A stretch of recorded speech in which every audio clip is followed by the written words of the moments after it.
They chew it here, they chew it there, they chew it pretty much everywhere. Yemeni studies show that up to 90% of men and 70% of women are daily users of khat. It has an effect similar to amphetamines, and amid dire predictions of famine in Yemen, it's the nation's biggest crop. This is Sanaa's cat market.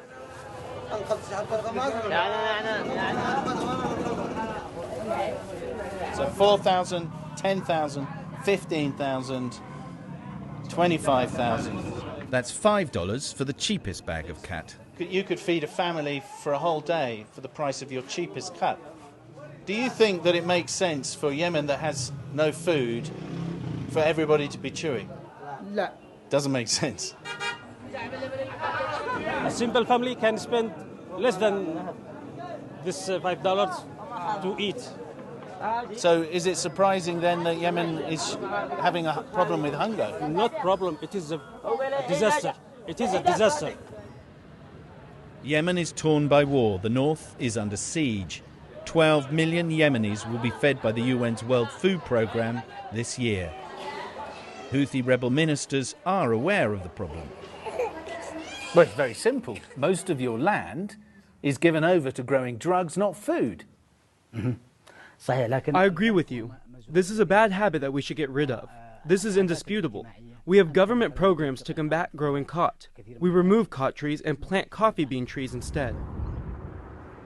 Yemen's mountain farms and terraces have been taken over by khat.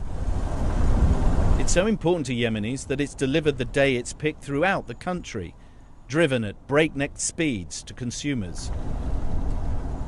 Up to a third of all agriculture is dedicated to the plant, which consumes a third of all water for farming. 25 years ago, this whole valley was planted with wheat, but the farmers say that that's just one crop a year. Now they get 4 crops a year from this narcotic, and in times of war, a cash crop is what really counts. We only make a profit from khat. Other crops don't cover our home expenses. This is the only crop that would cover our daily and annual expenses. Yemen's agriculture ministry estimates that Yemenis spend 12 billion a year on the drug.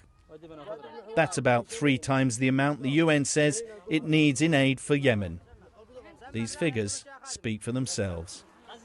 Sam Kiley, CNN, Sanaa.